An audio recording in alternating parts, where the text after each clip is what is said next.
অনেকের অভিযোগ হচ্ছে মাস শেষ হয়ে যাচ্ছে, দ্বিতীয় সপ্তাহ থেকে তৃতীয় সপ্তাহে যখন যাচ্ছে তখন অর্থের প্রবাহ একদম কমে আসছে এবং যখন শেষ সপ্তাহ তখন পকেট খালি, টাকা নেই। মাস শেষ হয়ে গেল তখন 1 টাকাও সেভিংস নেই, বরং ঋণ আছে। এই অবস্থা যাদের, তারা মূলত কিভাবে তাদের সঞ্চয় বিনিয়োগ করবেন, কিভাবে তার আর্থিক অবস্থার উন্নতি করবেন। যাদের অবস্থা এই যে মাস শেষে 1 টাকাও সেভিংস থাকছে না, আজকের ভিডিওটি তাদের জন্য।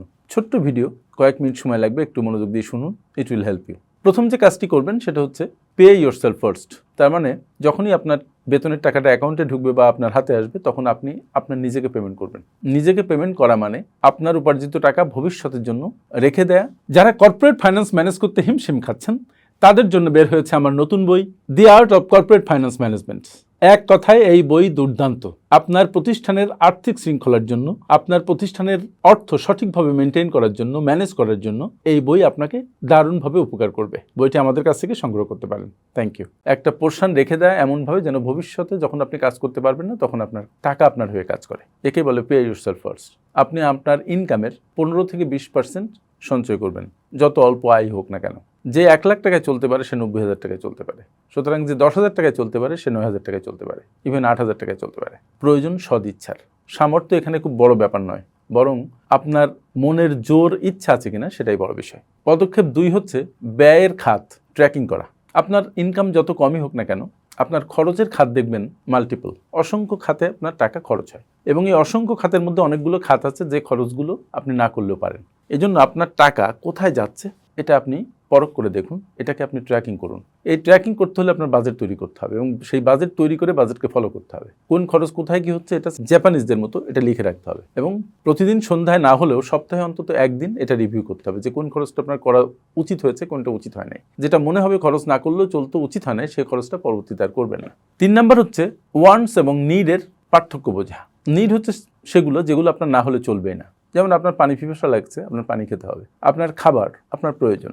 আপনার বাসা ভাড়া এটা আপনাকে দিতে হবে। আপনার বাচ্চার স্কুল আপনার লাগবে। কিন্তু তার মধ্যে বিষয় আছে, যেমন খাওয়া।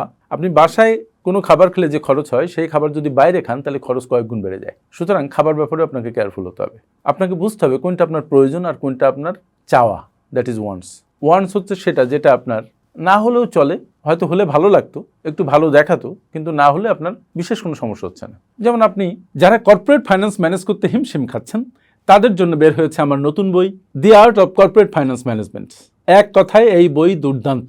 আপনার প্রতিষ্ঠানের আর্থিক শৃঙ্খলার জন্য, আপনার প্রতিষ্ঠানের অর্থ সঠিকভাবে মেনটেন করার জন্য, ম্যানেজ করার জন্য এই বই আপনাকে দারুণভাবে উপকার করবে। বইটি আমাদের কাছ থেকে সংগ্রহ করতে পারেন। Thank you. বাসায় একটা পুরানো সোফা দিয়ে কাজ চালাচ্ছেন, সেটাতে চলছে, কিন্তু একটা নতুন সোফা হলে আপনার খুব ভালো লাগতো। ওই নতুন সোফাটাই হচ্ছে আপনার জন্য ওয়ান্টস। সুতরাং এটা আপনাকে বুঝতে হবে কোনটা আপনার ওয়ান্টস আর কোনটা আপনার নিডস। আপনার নিডে বেশি ফোকাস করতে হবে, ওয়ান্টস থেকে ফোকাস সরাতে হবে এবং সঞ্চয় এবং বিনিয়োগের প্রতি আপনার মনোযোগ দিতে হবে। 4 নম্বর পদক্ষেপ হচ্ছে জরুরি অবস্থার জন্য মাইক্রো সেভিংস শুরু করা। আমি বারবার বলি যে আপনার 6 মাস থেকে 1 বছরের এমার্জেন্সি ফান্ড আপনার থাকা দরকার। এই ফান্ডটা এমন জায়গায় থাকা দরকার যেন প্রয়োজনে আপনি সেখান থেকে উঠাতে পারেন। অনেকেরই সেই এমার্জেন্সি ফান্ড থাকে না বা থাকলেও অন্য কাজে খরচ করে ফেলে। তাদের করা দরকার কি, মাইক্রো সেভিংস 10 টাকা 5 টাকা থেকে শুরু করে 50 টাকা 100 টাকা 500 টাকা এভাবে সেভ করা দরকার। প্রতিদিন না হলেও সপ্তাহে, না হলে মাসে করে তার এমার্জেন্সি ফান্ডটা গঠন করে ফেলা দরকার। আর মাইক্রো সেভিংসের কাজটা কিন্তু মূলত কত টাকা জমালেন সেটা বড় ব্যাপার না, আপনি জমালেন কিনা সেটাই ব্যাপার। আপনার অভ্যাসে পরিণত হলো কিনা সঞ্চয় করা, এটাই ব্যাপার। যে ভদ্রলোক মাসে 500 টাকা ঋণ হয়ে যায়, সে যদি এই পণ করে যে আমি 1 টাকা সঞ্চয় করব, তাহলে তার উপকারটা কোথায় খেয়াল করেছেন? তার কিন্তু সঞ্চয় মূলত 501 টাকা, মানে ঋণটা তার হচ্ছে না। তাই বলা হয় যে আপনার সামর্থ্য কতটা, দ্যাট ডাজন্ট ম্যাটার। আপনার অভ্যাস কি, আপনি সেটা করতে প্রস্তুত কিনা, আপনি সেটা করেন কিনা সেটাই ম্যাটার করে। যারা সঞ্চয় করে আর যারা সঞ্চয় করে না, এদের পার্থক্য কিন্তু ইনকাম লেভেলের নয়, পার্থক্য হচ্ছে মানসিকতার। এই জিনিসটা বুঝতে হবে। সঞ্চয়ের অভ্যাস যদি আপনি করতে পারেন তাহলে সঞ্চয় করা আপনার জন্য কষ্টকর হবে না। আরেকটা জিনিস মনে রাখতে হবে, যে কোনো বড় সাফল্য, বিশেষ করে আর্থিক, তার জন্য আপনার ত্যাগ তিতিক্ষা করা প্রয়োজন। স্যাক্রিফাইস ছাড়া আপনি কোনো কিছু করতে পারবেন না। যারা কর্পোরেট ফাইন্যান্স ম্যানেজ করতে হিমশিম খাচ্ছেন তাদের জন্য বের হয়েছে আমার নতুন বই, দি art of corporate finance management. এক কথায় এই বই দুর্দান্ত। আপনার প্রতিষ্ঠানের আর্থিক শৃঙ্খলার জন্য, আপনার প্রতিষ্ঠানের অর্থ সঠিকভাবে মেনটেন করার জন্য, ম্যানেজ করার জন্য এই বই আপনাকে দারুণভাবে উপকার করবে। বইটি আমাদের কাছ থেকে সংগ্রহ করতে পারেন। Thank you. তাই যারা খুব খারাপ অবস্থায় আছেন, মোটে সঞ্চয় করতে পারছেন না, তাদের জন্য কয়েকটা পরামর্শ যেটা আমি বললাম সেটা আবার একটু রিপিট করি।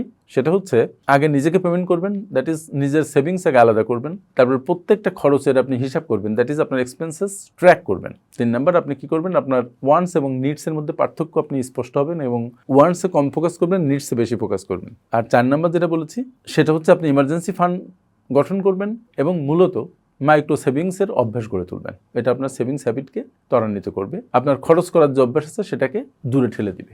আপনি মনে রাখবেন যে জিরো সেভিংসের যে অভিশাপ আপনি বয়ে বেড়াচ্ছেন তা প্রশমন করার দায়িত্ব আপনার এবং এই ক্ষমতা আপনার অবশ্যই আছে। শুধু মানসিকতাটাকে ডেভেলপ করেন এবং সঞ্চয় করবেন, এই ব্যাপারে বদ্ধপরিকর হন। আমার সাথে এতক্ষণ থাকার জন্য অনেক অনেক ধন্যবাদ। আসসালামু আলাইকুম।